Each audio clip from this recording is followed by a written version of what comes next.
Hi, Nicole. Hiya. Hello, hi Jarno, hi Key, hi everyone that joined our talk. Thank you for tuning in. We're Yeah, super excited. How are you both? very well, very well. Yeah. How How Just about about you? you? good, thank you. Just getting on with it. Sort of the excitement of Helsinki. Yeah, Yeah, really good. I'm Yeah, personally very, very excited about this. Tiny bit nervous as well, but yeah. No, I think as well when I think I can speak for all three of us when we say that when we received the brief for this talk, which was fashion and politics, I think all three of us took it very, very seriously Yeah. uh, in light of kind of the racial sort of movements for equality that we're seeing at the minute, but also sort of the general angst that I suppose young creatives have had with the industry for a while. Um, so I guess we should all introduce ourselves, but we did want to introduce right away the notion that fashion has always been political, um, and sort of I think all three of us agreed that what the main topic we wanted to discuss in this call was sort of did we respond back then properly to instances of racism within sort of fashion and other cultural industries, and kind of how are we responding now? Uh, so I suppose I'll let Jarno and Key introduce themselves. so if I start, hi, I'm Jano. Originally from Finland, you probably can hear my silly, funny accent. Lived in the UK for nearly 10 years, but yeah, Finnish. I'm originally from Hong Kong, so living in the UK for around 6 years. Yeah. I'm Nicole. I have Ashkenazi Jewish background. My family are Venezuelan immigrants to the US, so I was raised in the US, but I've lived in London now for 7 years. So we will sort of be kind of carrying this discussion from sort of our personal points of view. It's again, it's only 3 points of view out of the bazillions Mm. in the world. But so I suppose, yeah, we sort of the notion that fashion has always been political sort of stands because fashion is for and about the body, Mm. uh, and sort of the people who make fashion, whether or not they, I suppose, know it, sort of are always political because bodies are political. So because of their cultural backgrounds, their social backgrounds, there's kind of like political background automatically. And like you said, whether we intend our work to be political, it can be always interpreted to be political.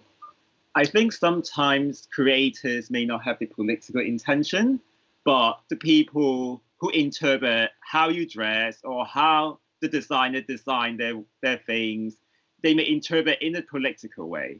Because historically, colors, patterns, silhouettes, they may actually mean something, representing different groups in history, in cultures. Let's say, well, Chinese color or rainbow color representing the LGBT community. So, I mean, so that kind of thing, it actually means like fashion is always related to politics. Yeah.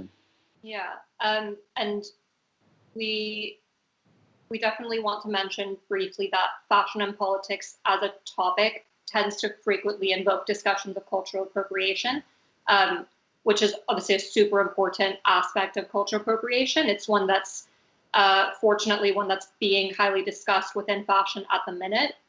And I guess sort of just to briefly touch on why it's such a big topic, sort of what appropriation of cultural dress and symbols actually mean.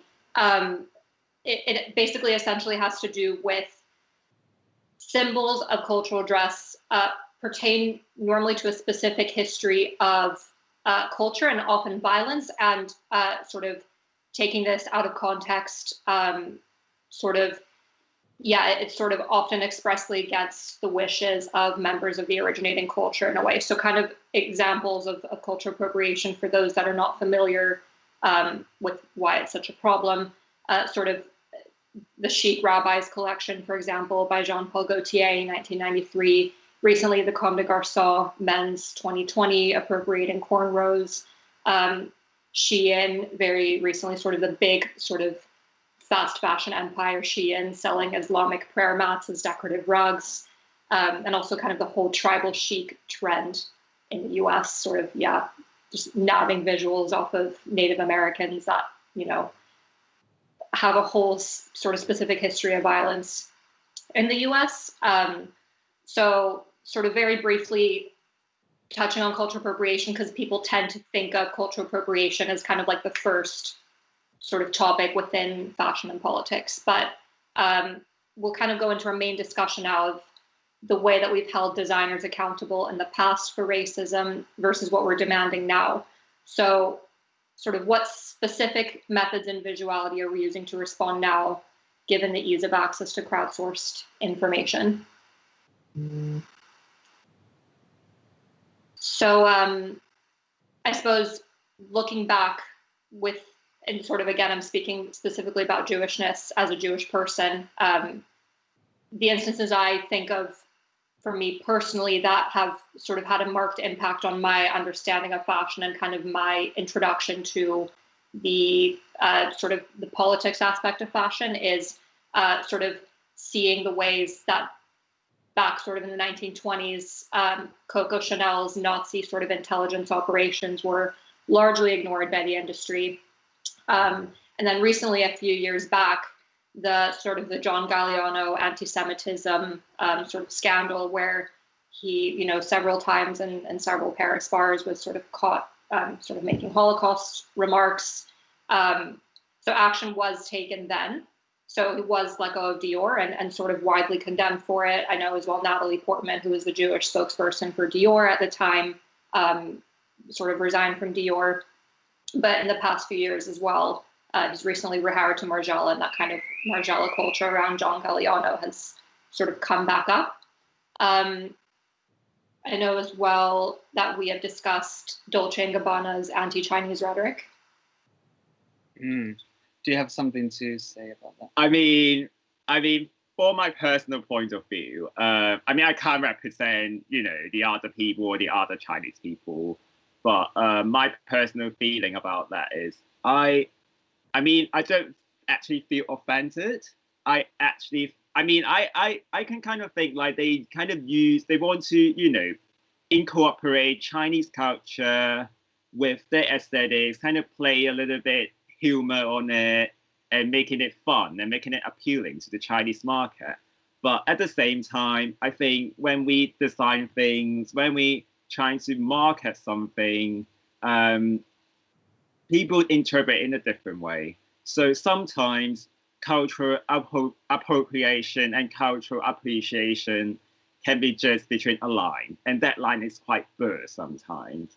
That's what I think. Yeah. These guys, I think they're quite well known for their racial slurs and these sort of things. I just think it's silly and appropriate, you know. These things, because they have such a big machine behind them, they've got teams working for them, and these teams and people should really think carefully what sort of stuff and what we put out there. Of course, we are human beings. We make, you know, mistakes sometimes without thinking. But in this case, I think there's been several other cases. So I don't think it was that sort of a, you know, mistake. Yeah. No, and again, what it's, as you said as well, when it's sort of repeated, because obviously, you know, people are human beings and people make mistakes. And I think we're now being good at addressing the culture around people making mistakes, and sort of addressing it with an attitude of teaching and sort of forgiveness if the person really kind of takes the lesson on. I mean, a huge one as well, a huge instance to mention, given the Black Lives Matter movement, is Condé Nast's just history of whitewashing their spreads, which you know, we'll definitely unpack in a little bit. And again, us three, none of us three are Black, but it's something we've we notice, and it's something that the industry on whole is definitely picking up, and that's definitely has to do with the shifting power dynamics in the fashion industry, which we'll unpack in a little bit. But we've been discussing how social media has played a huge role in kind of shifting the power of cultural authority from fashion institutions like Condé Nast sort of directly into the hands of the people. And this has everything to do with transparency of information, which has completely sort of shifted the game.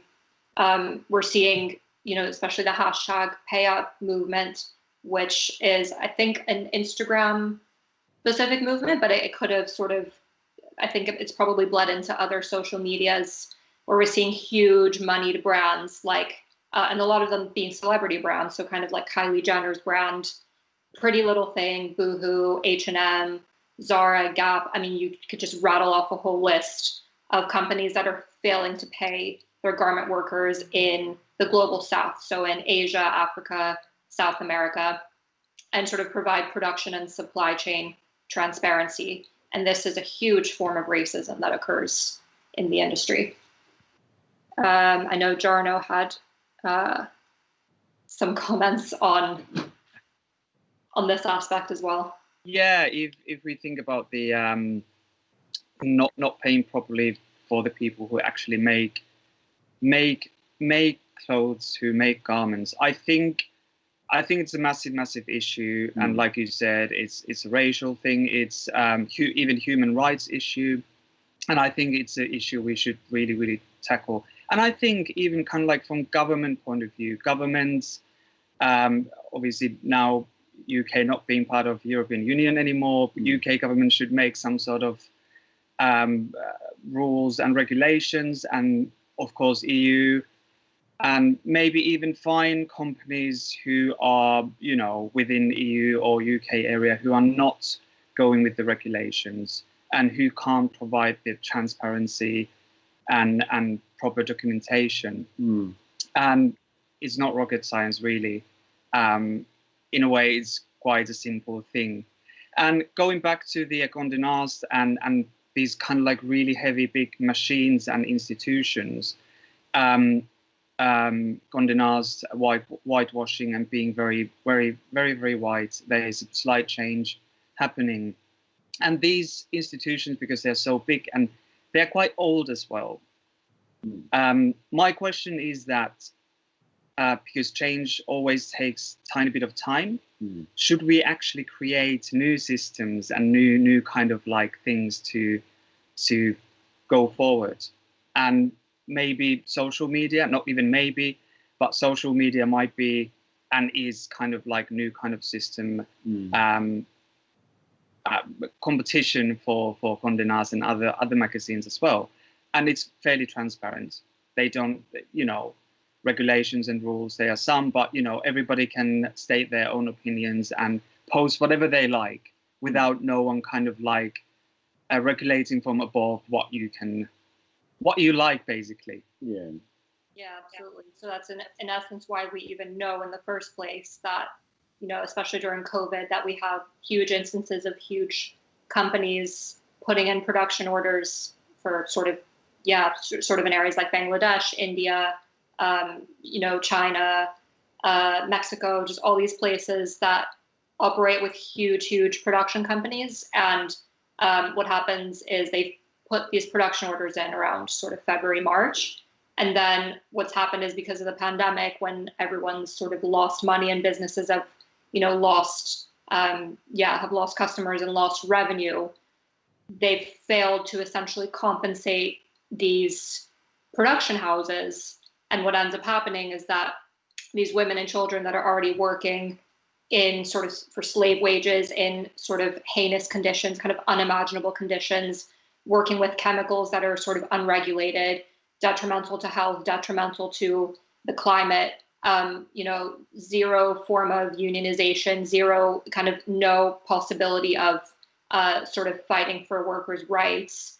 And what's happened during COVID especially, is that these people have lost basically their whole income, and they're sort of already in a position of being very unstable. The reason that we can even know about that in the West is because of transparency of information.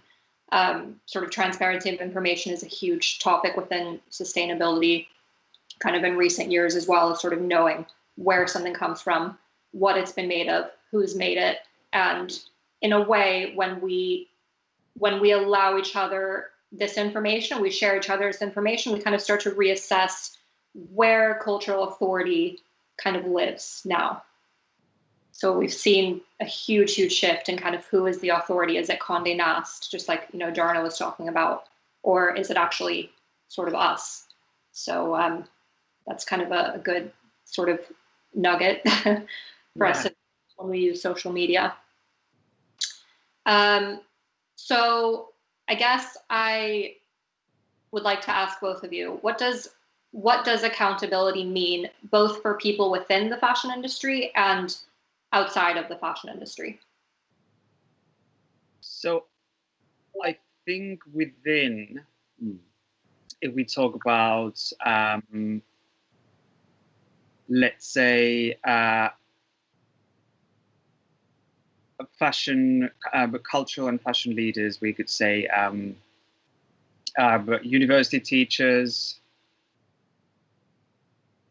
and the way how we are as future professionals, how we are prepared to face the responsibility. So I would kind of like go there that it starts from the very kind of like grass level. It starts from the roots and it grows from there. I don't know if I made any sense, but you know, very abstract thoughts at the moment. No, definitely. Yeah, and definitely in terms of accountability for environmental racism. So sort of accountability for garment workers in the global South. So for sort of their livelihoods, their well-being, and also the well-being of their environment that they're working in. It does mean that leaders of large corporations within fashion take home less pay in exchange for ethical labor. So it means producing less, it means producing better, producing locally. And sort of big businesses that fail to comply, as Jarno was talking about, should ideally be regulated by governing bodies such as the EU. So we're in interesting times right now where the UK is sort of, I mean, it's exited the EU, but it's sort of fine-tuning the sort of exit policy. And we're seeing a lot of deregulation of industries that, in essence, is like a huge step backward. And we're seeing it with sort of food production. And definitely, I mean, it's a question of whether we can hold the UK accountable anymore for sort of environmental racism and business practices done internationally. 100%. And these kind of like going back to these, that what allows this to happen in a way, again, is us people. And what I kind of like meant about the root level. So we have to have the understanding. I don't think information per se, it's good to have it there, but we have to have the understanding. We have to understand phenomena and issues to be able to change them. And I think understanding that these are happening, the change has to come there. And I do believe that, you know, it's happening and it must happen. Young people, younger people, even older people, we are smart and we know how things should be done. So I think as consumers, we need to start valuing the transparency of the information, and also need to value the ethical production. And also it needs to be beyond the beauty of clothes themselves. It needs to be, you know, more about how the clothes were made, and also how the condition of the production is, and things like that. We need to value that as well. That's the aesthetics of the clothes. I think that's the responsibilities of the consumers if we really want to actually change this situation.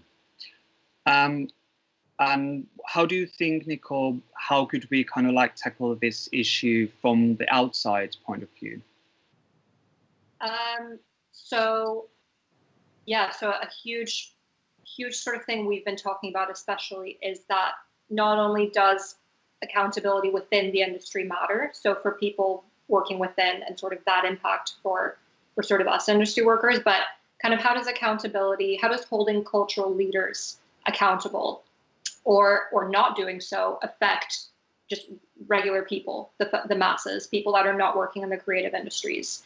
So what is a cultural leader? So a cultural leader, us three agree, a cultural leader is anything ranging from fashion designers, creative directors, musicians, artists, celebrities, but also university tutors. So cultural leaders ultimately affect the perception of certain topics and certain people. Everyone is exposed to culture, including non-creatives. I mean, we've seen how reliant we are on creatives during COVID-19, just sort of at the very basic level to help keep us sane, you know, watching, you know, films, consuming, you know, images, consuming music. Cultural decision makers are in a key position to affect the everyday lives of so many. And when we fail to hold cultural leaders accountable for racist statements or behavior, what we're doing is confirming their statements to the public. So if we do nothing when Comme des Garçons appropriates cornrows, we're confirming that claiming ownership over Blackness is okay. If University of the Arts London does nothing when a swastika is painted at Central St. Martin's, it's confirming that the safety of its Jewish students is not a priority. You know, if, for example, if universities don't hire, especially Mandarin or Korean-speaking tutors, with such a huge percentage of international students coming from these countries, it's basically confirming that the success of its Chinese and Korean students is not a priority. So given our discussion of this topic, what do you guys hope to see going forward? Oh, that's a big question. I do think that these things, these issues, they need to be talked about, you know, and I think that's the way forward. We have to issue the, you know, racial issues 100%. They need to be talked, and not only talked, but also different parties, we need to listen. And I think communication, listening, and conversation and listening is 100% the way forward. And also changing the system. I think, like I mentioned before, to me, these institutions, these systems, they are quite often, they are very old, they are very rusty in a way, and they are very, very complex systems, even though these are very, very simple issues. In a way, simple issues in that sense that it doesn't, the solutions are actually quite simple, but the change, unfortunately, takes time. So changing the system or create entirely new systems where these issues wouldn't happen. Yeah. Does that make any sense? It does. Do I kind of like? It's basically, yeah, exactly what you just said. Yeah, it's a super good question of whether we can even continue old systems. And I super agree with what you said. I know you guys actually have a question from the audience. Let us check. Okay. What is your experience like with Helsinki Fashion Week in 2019, diversity-wise? So, really, really good experiences from Helsinki Fashion Week. We had, like, from our point of view, I think what I'm very proud of is that our cast was really, really diverse. And I guess that is something what we are very proud of, you know. Yeah, we have Kylie, like the I think she is a trans model. Kelly, the trans model, and we have some like drag professionals, and we have, you know, different people of different colors, and yeah, I think it's quite diverse, and we love the power of, you know, of them. I'm so excited to see you guys. Yay! Such a small city, but very, very diverse and fashion forward in many ways.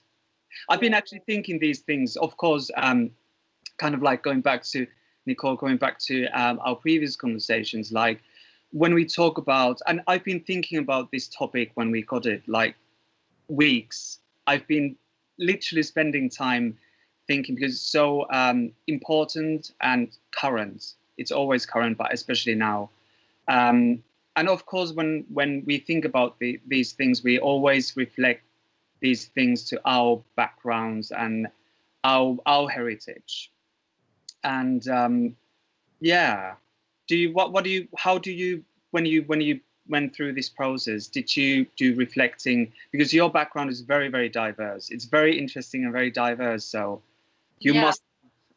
I think about this pretty much daily.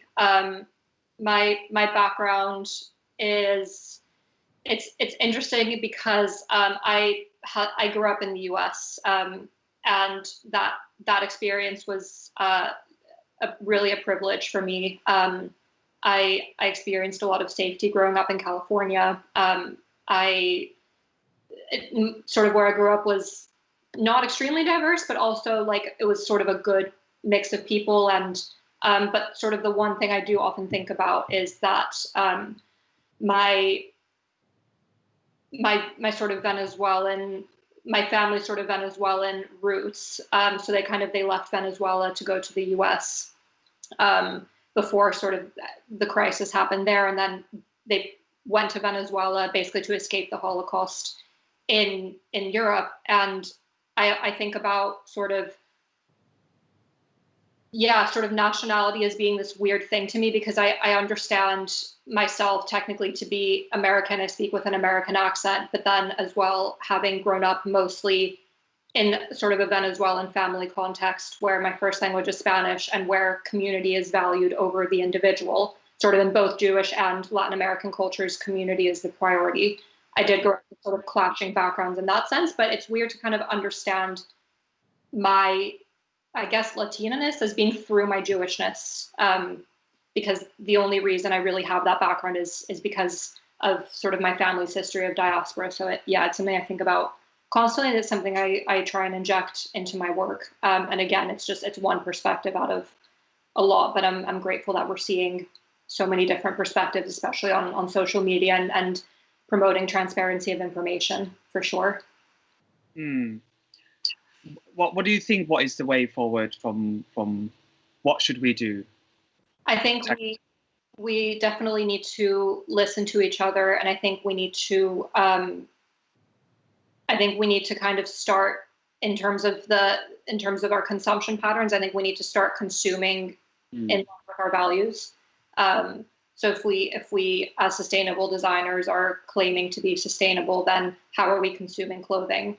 How are we producing clothing? How are we really consuming any sort of product? Are we making sure that we're using as many existing products as possible? Are we making sure not to purchase from companies that, are using unethical practices?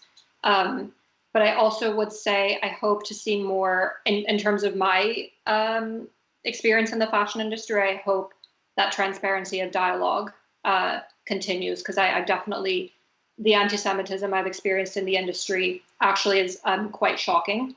And a lot of times it just has come from either somebody sort of not having information or somebody failing to respond. So I would definitely say this issue of sort of exchanging information freely and shifting kind of cultural leadership into our own hands is the way forward, in my opinion. I agree. Yeah, absolutely. Get another question as well. Oh, yeah. Oh, good. What does kawaki mean? Right, maybe you can answer this. Well, basically, kawaki was my name. It's my name, let's say. So I actually started the brand first, and then Jano joined us. And then we become a designer duo. Yeah. So that's what kawaki means. It sounds like kawaii. It's my name. Nice to see you guys a show. I really can't. It's remind me the date. It's next week. When is the show? Next week, yeah. excited.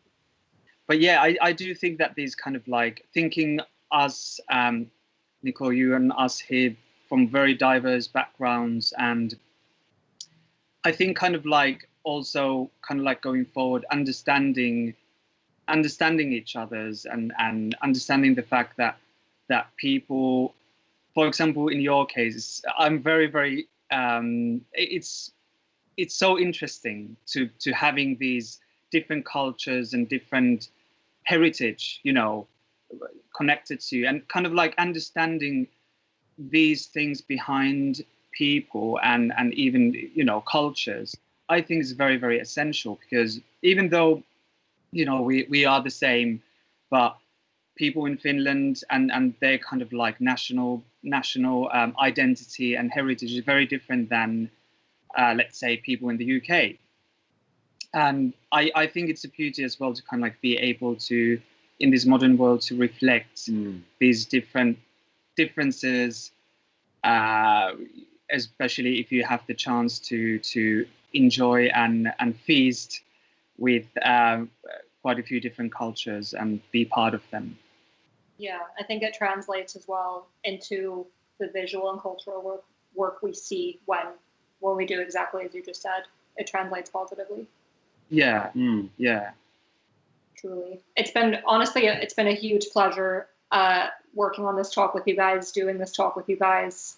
Yeah, I just can't reiterate enough that it's been just a joy. Yeah, I love Key-shirt. It's just so and I can't wait to see you guys a show and see actually the rest of your talks as well. Everyone should check out the schedule of the live streams happening for Helsinki, because there's some really interesting discussions going on. Yeah, 100%, 100%. Thank you, Nicole. Thank you. Thank you. It's been a pleasure, and you made us to think, and I love the fact when topics like this, when they come across, and it actually makes you think and go through many different things going in your head, and I love it. It's been pleasure, and it's been a journey exploring. I know this sounds really cheesy and cliche, but it's been, you know, when I've been napping, I've been thinking of these things, and it's been very healthy self-reflection and reflection of things. And also, we really appreciate that you have done loads of research about that, and you know, and they're really relevant to the current issues and topics. And yeah, that means thanks so much for bringing so much in. But you guys too, truly, it takes two to tango. Well, three to tango in this situation. Yeah, no, it's been great. I'm super grateful for you guys' time and energy, and I'm grateful to everyone that's tuned in as well for this talk. We hope to see you guys in other Helsinki events as well. Yes. Yeah, hope to see your work next week as well. Can't wait, you know. Yeah, see you guys as well. Take care, you guys. Take care, everyone. Take care. Stay in touch. And have a drink with you soon. You guys are in Dalston. I'm in Highbury. Yeah. Clissold Park. Yes, Clissold Park. Definitely. Take care, everyone. Take care, guys. Ciao. Ciao. Bye. Bye.